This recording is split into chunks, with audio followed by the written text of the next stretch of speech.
तो फिल्म की शुरुआत होती है एक बहुत ही शातिर चोर मॉरिस को दिखाते हुए। ये हमेशा बैंक लूटता था और हर बार ही जेल से भाग जाया करता था। इसलिए इस मर्तबा उसे एक ऐसे जेल में डाला जा रहा था जहां से निकलना नामुमकिन था। वहां पर सिक्योरिटी बहुत ज्यादा अलर्ट थी और अगर कोई वहां से निकल भी जाता तो उसका आजाद होना या भागना दो और भी नामुमकिन था, क्योंकि इस जेल को एक आइलैंड पर बनाया गया था जिसके चारों तरफ कई हजार मीटर तक पानी ही पानी था। जेल में आते ही मॉरिस की सर से पांव तक चेकिंग हुई और उसे यूनिफॉर्म दिया गया। यहाँ पर सब कुछ बहुत डिसिप्लिन था। कैदियों को अपनी मर्जी से चलने तक की इजाजत नहीं थी। सब लोग सुबह की घंटी बजने पर उठकर यूनिफॉर्म पहने बाहर निकल आते थे और लाइनों में लगकर अपना ब्रेकफास्ट लेते थे। इस जेल में आते ही वार्डन मॉरिस से कहता है, वेलकम टू एल्काट्रास। एल्काट्रास इस जेल का नाम था। खाने के टेबल पर लिटमस नाम का एक आदमी मॉरिस से उसका खाना मांगता है। मॉरिस उसे अपना खाना दे भी देता है, लेकिन वो नोटिस करता है कि आदमी टेबल के नीचे कुछ कर रहा था। मॉरिस को देखने पर पता चलता है कि उसने चुपके से यहाँ एक चूहा पाला हुआ था जिसे वो खाना देता था। थोड़ी देर बाद मॉरिस को यहाँ पर बुलाता है उसका वार्डन, जो उसे बताता है, मैंने तुम्हारी कई कहानियां सुनी हैं। तुम हर जेल को तोड़कर भाग गए हो, लेकिन इस जेल को तोड़कर भाग नहीं सकते, क्योंकि यहाँ की जितनी टाइट सिक्योरिटी है उसे चकमा देकर अगर तुम यहाँ से निकल भी गए तो चारों तरफ पानी के अलावा तुम्हें और कुछ मिलेगा भी नहीं। इन्हीं बातों के दौरान मॉरिस चुपके से वार्डन का नेल कटर चुरा लेता है। वार्डन के सामने वो ऐसा ही बिहेव करता है कि जैसे वो बहुत मासूम है और यहाँ से भागने का तो वो सोच भी नहीं सकता। इसीलिए वार्डन उसे लेकर बेफिक्र हो जाता है और मॉरिस अपने सेल में वापस आ जाता है और आते ही सबसे पहले अपनी बाइबल के अंदर उस नेल कटर को छुपाता है, जिसे वो ये प्लान करते हुए यहाँ लेकर आया था कि वो इस जेल को खोद सकेगा। अगली सुबह ये सारे कैदी जब नहा रहे होते हैं तो वुल्फ नाम का कैदी दोबारा मॉरिस को तंग करता है, जो पहले भी कई मर्तबा उसे तंग कर चुका था। मॉरिस ने पहले तो शराफत ही दिखाई थी, लेकिन अब वो उसे अपना असल दिखाता है और उसकी खूब पिटाई करता है, जिसकी वजह से बेचारा वुल्फ तो सहम कर रह जाता है। उल्टा सारे मॉरिस से और भी ज्यादा डरने लगते हैं, क्योंकि अब तक वुल्फ से सारे डरते आए थे और क्योंकि वुल्फ को ही उसने मार दिया था तो इसका साफ मतलब था कि वुल्फ से तो कहीं ज्यादा ताकतवर है वो। मॉरिस को जेल की लाइब्रेरी के अंदर काम दिया जाता है, जहाँ पर वो मिलता है इंग्लिश नाम के एक आदमी से जो 40 साल का था और पिछले 20 साल से इसी जेल के अंदर था, यानी उसने अपनी आधी जिंदगी इसी जेल में गुजार दी थी। काम खत्म होने के बाद मॉरिस एक और कैदी से मिलता है जिसे पेंटिंग करना बहुत पसंद था। वो अपने ही पेंटिंग बना रहा था और उसने अपनी शर्ट के ऊपर एक फूल बनाया था। मॉरिस पूछता है, तुम्हारी शर्ट पर तो कोई फूल नहीं। तो पेंटर बताता है कि ये फूल मेरी खुशियों को जाहिर कर रहा है जो मेरे दिल के अंदर है। उसके बाद मॉरिस इंग्लिश के पास जाता है। वो इंग्लिश से पूछता है, क्या हम इस जेल से भाग सकते हैं? क्या आप मेरी इसमें मदद करेंगे? ये बात सुनकर इंग्लिश हंसने लग जाता है, ऐसे जैसे उसका मजाक उड़ा रहा हो, और कहता है कि ये जेल नहीं है, कब्र है, और यहाँ से निकलने के लिए हमें पहले मरना ही पड़ेगा। वो उसे समझाता है कि मान लो अगर तुम इस जेल की बड़ी दीवारों को पार कर लो और यहाँ के सारे सिक्योरिटी कैमरास और रेंजर्स को भी चकमा दे दो, तो भी भागकर कहाँ जाओगे? उस ठंडे बर्फीले पानी में जिसमें जाते ही तुम्हारी मौत हो जाएगी। बेहतर यही है कि चुपचाप इस जेल में जिंदगी गुजारो, कम से कम यहाँ पर तुम जिंदा तो होगे। खैर, अगले सीन में मॉरिस को बताया जाता है कि उसे अब लाइब्रेरी के बजाय कारपेंटर शॉप में जॉब मिल रही थी और हर घंटे के उसे 50 सेंट भी दिए जाने थे। पैसों के लिए नहीं। मॉरिस ये सोचकर हाँ कह देता है कि वहाँ जरूर उसे ऐसी चीजें मिल जाएंगी जो जेल से भागने में उसकी मदद करेंगी। मॉरिस ने यहाँ पर हर एतबार वाले आदमी का पता चला लिया था और उसे लिटमस भी एतबार वाला लगा था।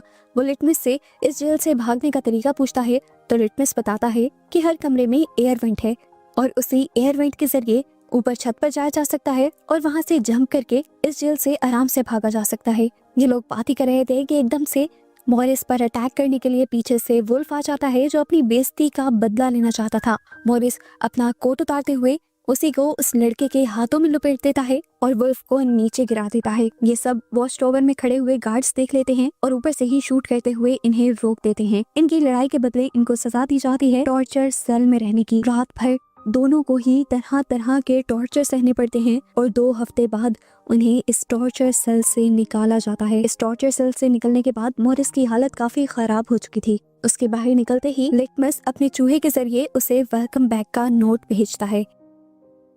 इसी दिन मॉरिस के साथ वाले सेल के अंदर चार्ली नाम का एक नया कैदी आता है, जो भी जल्द ही मॉरिस का दोस्त बन जाता है।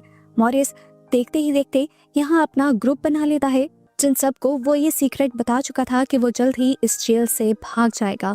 इन लोगों की गैर मौजूदगी के अंदर इन सभी के सेल को वार्डन जाकर चेक करता है और जब वो पेंटर के सेल के अंदर जाता है तो देखता है कि पेंटर और भी ज्यादा अच्छी पेंटिंग्स करने लगा था। पता नहीं क्यों, पर उसे इस बात का गुस्सा आ जाता है और वो उस पेंटर की सारी पेंटिंग्स जलाने के साथ साथ उसे कभी ना पेंटिंग करने का ऑर्डर दे देता है। पेंटिंग के बजाय अब उसे कारपेंटर सेल में काम करना था। पेंटर, जिसकी सारी खुशी ही अपनी पेंटिंग्स थी, वार्डन के इस फैसले से पूरी तरह टूट गया था। इसी गुस्से में उसने अपनी 3 वो उंगलियां ही काट ली जिससे वो पेंटिंग किया करता था। इस पेंटर की कटी हुई उंगलियां देखकर मॉरिस पूरी तरह टूट जाता है और उसकी उंगलियां उठाकर गार्ड को देता है और कहता है जाकर अपने वार्डन को दे दो। ये देखकर वो खुश हो जाएगा। मॉरिस बेशक एक चोर था लेकिन दिल का अच्छा था। उस पेंटर के लिए उसे दुख हो रहा था।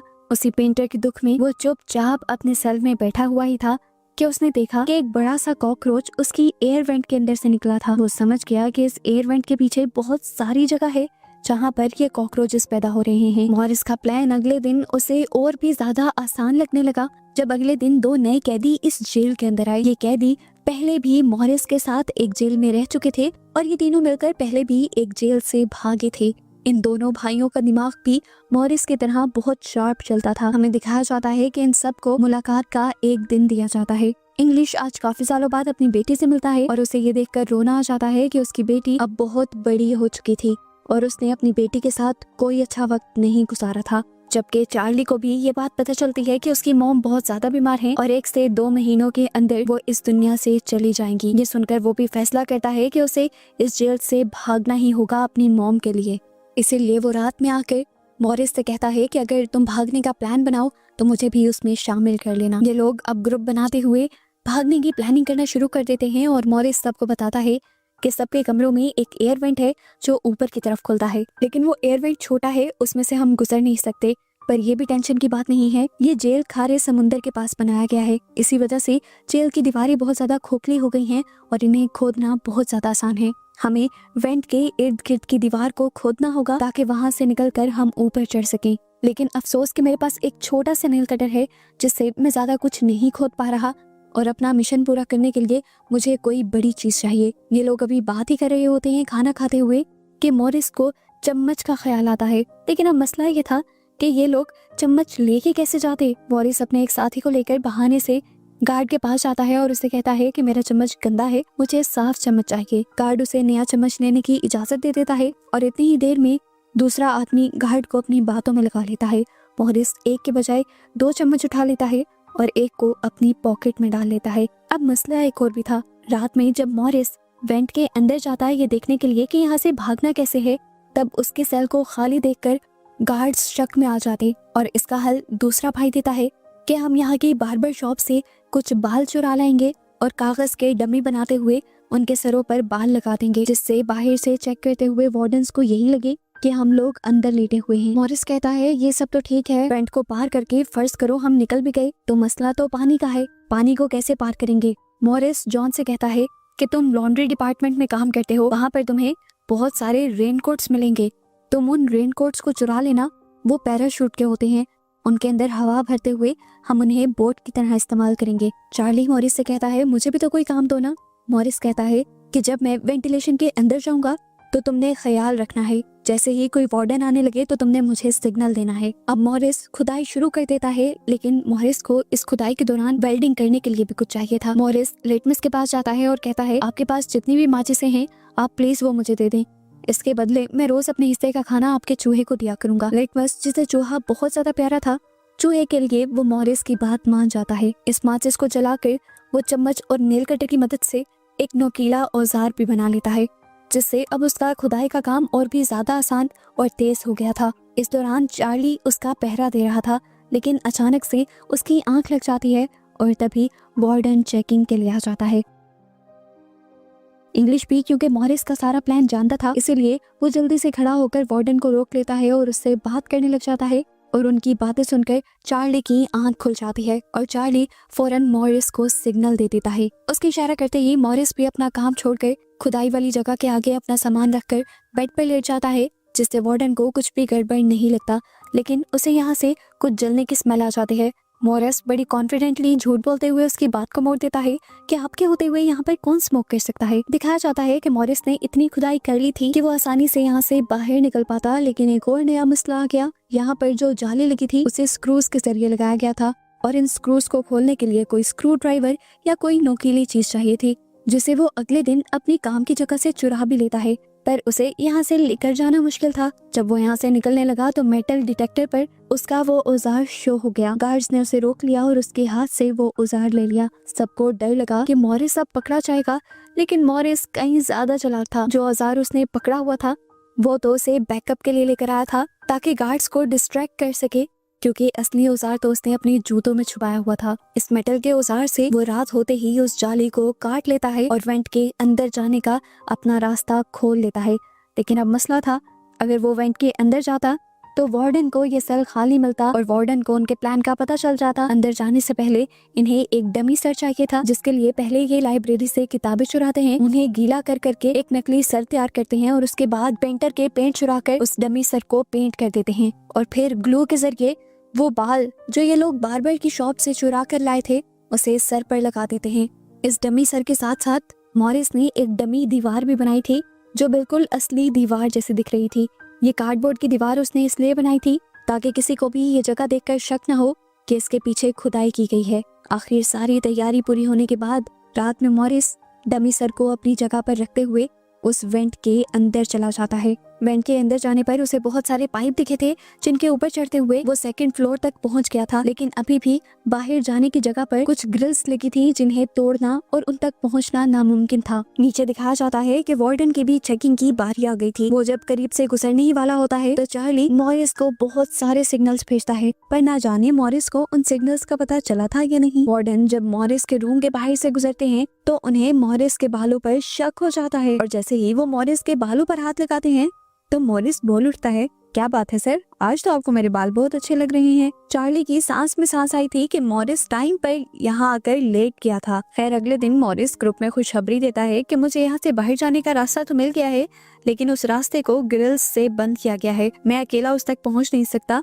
उन ग्रिल्स तक पहुँचने के लिए मुझे एक और साथी की जरूरत है। जॉन बताता है कि मैंने भी अपना वेंट पूरी तरह खोद लिया है। रात को मैं भी वहाँ आ जाऊंगा और दोनों मिलकर उस जाल को देख लेंगे। रात होते ही प्लान के मुताबिक ये दोनों अपनी वेंट से होते हुए उस रास्ते के पास आ जाते हैं और इन्हें पता चलता है कि वो ग्रिल सिर्फ रखी नहीं गई थी, उनको वहाँ पर वेल्ड किया गया था और तोड़ना बिल्कुल भी आसान नहीं था। इसको तोड़ने के लिए उन्हें एक चेन सॉ की जरूरत पड़ती। अगले दिन म्यूजिक क्लास में मॉरिस की नजर एक छोटे से पंखे के ऊपर पड़ती है, जिसे देखकर फौरन उसे आइडिया आता है कि वो इस पंखे के जरिए चेन सॉ बना सकता है। इसीलिए वो चार्ली से कहता है कि तुम इस पंखे को अपने म्यूजिक बॉक्स में छुपा लेना। गार्ड्स के चेक करने पर भी उन्हें इंस्ट्रूमेंट बॉक्स के अंदर कुछ नजर नहीं आता और ऐसे काम करने के लिए मॉरिस के हाथ एक और हथियार लग जाता है। पंखे को ड्रिल मशीन में बदलने के बाद मॉरिस और जॉन दोनों मिलकर उस रॉड को काटने के लिए जाते हैं। जॉन मॉरिस को अपने कंधे पर बिठाता है और मॉरिस उस रॉड को काटता है। चेनसॉ की आवाज सुनकर गार्ड्स को भी शक होता है। वो भी ऊपर जाते हैं चेक करने के लिए और इतने में ही ड्रिल मशीन की आवाज बंद हो जाती है, क्योंकि मॉरिस एक पाइप काटने में कामयाब हो गया था और बस उसी के जरिए ये लोग यहाँ से निकल सकते थे। आवाज के बंद होने की वजह से गार्ड भी चेकिंग को नजरअंदाज करते हुए आगे चला जाता है।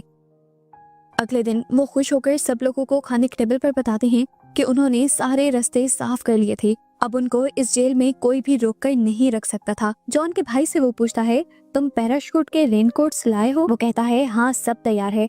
और ये लोग अब यहाँ से भागने का प्लान बना लेते हैं। खैर अब सब लोग अपने अपने जेल में वापस आ जाते हैं और इंग्लिश जब सब लोगों को किताबें बांटने आता है तो मॉरिस इंग्लिश से कहता है, मैं आज आखिरी मर्तबा तुमसे हाथ मिलाना चाहता हूँ। इंग्लिश ने हाथ तो मिलाया था, लेकिन वो काफी हैरान था कि आखिर मॉरिस ने ऐसा क्या किया, क्या प्लान बनाया जिसकी वजह से वो यहाँ से बाहर निकल जाएगा। वो इस टाइम जेलस लग रहा था। खैर वो यहाँ से चला जाता है और कुछ देर बाद वार्डन मॉरिस के सेल की चेकिंग करने के लिए आ जाता है, ऐसे जैसे किसी ने उनको खबर दे दी थी कि मॉरिस यहाँ से भागने वाला है। वो यहाँ की एक एक चीज की तलाशी लेते हैं, उस जगह को भी देखते हैं जहाँ से मॉरिस ने खुदाई की थी, लेकिन उन्हें यहाँ पर कुछ भी नहीं मिलता क्योंकि मॉरिस ने सारे सबूत पहले ही छुपा दिए थे। उस सुरंग के आगे भी नकली कार्डबोर्ड लगाया हुआ था, जिसकी वजह से इनको जरा सा भी शक नहीं हुआ। वार्डन ने कहा, खबर तो सच्ची थी, एक काम करना, सुबह होते ही मॉरिस का सेल चेंज कर देना। लेकिन सुबह होने की नौबत कहाँ आने वाली थी। आज रात सभी ने रात के ठीक 2 बजे बैंक से निकलकर दूसरे फ्लोर पर मिलने का प्लान बनाया था। प्लान बनाते वक्त तो चार्ली के अंदर काफी हिम्मत थी, वो तैयार भी था, लेकिन जैसे ही वक्त करीब आता गया वो बहुत ज्यादा पैनिक हो गया। मॉरिस और बाकी तीनों लोग तो बैंक के अंदर पहुंच भी गए और काफी देर तक चार्ली का इंतजार करते रहे, पर चार्ली जब नहीं आया तो मजबूरन तीनों को अकेले ही वहां से जाना पड़ा। दिखाया गया कि वो तीनों अपने बनाए प्लान के मुताबिक भाग रहे थे और यहाँ बैठा चार्ली रो रहा था। उसकी आजादी अब उसके हाथ से दूर जा रही थी। आखिर वार्डन की चेकिंग के बाद उसने फैसला किया कि वो भी हिम्मत करेगा और भाग जाएगा, लेकिन वेंट के अंदर जैसे ही वो आया तो उसने देखा कि ऊपर जाने वाला रास्ता उसके कद से बहुत ज्यादा दूर था और वो तीनों अब जा चुके थे और अब उसकी आजादी का सपना खत्म हो गया था। अफसोस करता वो वापस आ जाता है, जबकि यहाँ पर दिखाया जाता है कि चार्ली और उसके तीनों साथी सभी गार्ड्स की नजरों से बचते हुए जेल की आखिरी दीवार के पास पहुंच जाते हैं और बारी बारी वो तीनों फेंस की दीवार पर चढ़ते हुए इस जेल से फाइनली आजाद हो जाते हैं। अब बस इन्हें इस आइलैंड से बाहर निकलना था, जिसके लिए ये रेनकोट्स को बांधकर उसके अंदर मुंह से हवा भरने लगे ताकि उसे एक बोट बनाई जा सके। हालांकि मुंह से हवा भरने में बहुत टाइम लग रहा था, लेकिन इनके पास कोई दूसरा रास्ता भी नहीं था।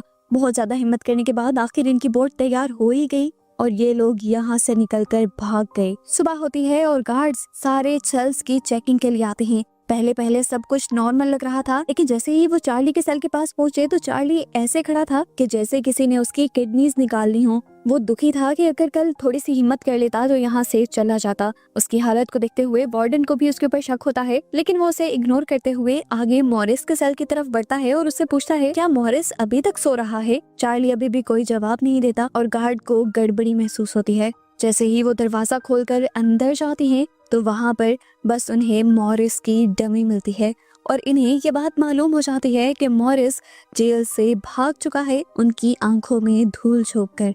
पूरे जेल के अंदर अलार्म बजते हैं, पूरे जेल में उन्हें ढूंढा जाता है, लेकिन जब ये लोग पूरे जेल में नहीं मिलते तो समुंदर के अंदर भी उन तीनों को तलाश किया जाता है, लेकिन वो तीनों वहाँ पर भी नहीं मिलते। यहाँ का वार्डन, जिसकी नाक बहुत ऊंची थी कि कभी कोई उसकी नजरों से बचकर नहीं गया था, आज उसकी सारी इज्जत मिट्टी में मिल गई थी। अथॉरिटीज उसे बुरा भला कह रही थी कि कैसे 3 कैदी उसकी नजरों से बचकर भाग गए। उसके पास कोई जवाब नहीं था। वो अब अपने आदमियों से कहता है कि सभी न्यूज़पेपर्स में ये बात फैला दो कि जिन तीनों कैदियों ने भागने की कोशिश की थी उन्हें हम लोगों ने पकड़ लिया है। वो समुंदर के ठंडे पानी में मारे गए हैं। जो कुछ भी हो ये बात बाहर नहीं जानी चाहिए कि इस जेल से कोई भाग भी सकता है, नहीं तो हमारी जेल की रेपुटेशन गिर जाएगी। वो अपने लोगों से कहता है वैसे भी मानने वाली बात ही नहीं है कि वो इतने बड़े और ठंडे समुंदर को पार करके यहाँ से निकल जाए।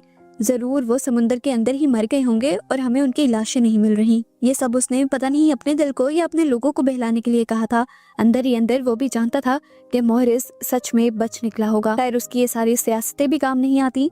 अथॉरिटीज को उसकी बातों पर यकीन नहीं होता और आखिर में अल्काट्राज को बंद कर दिया जाता है, ये कहते हुए कि इतना खर्चा कर कर इतनी दूर जेल बनाने की जरूरत ही क्या है, जब अल्काट्राज भी एक आम जेल की तरह ही जेल है जहाँ से कैदी भाग सकते हैं। इस तरह अल्काट्राज जेल हमेशा के लिए बंद हो जाती है और उस जेल के बंद होते ही ये सच्ची कहानी पर बनी हुई फिल्म भी यहाँ खत्म हो जाती है।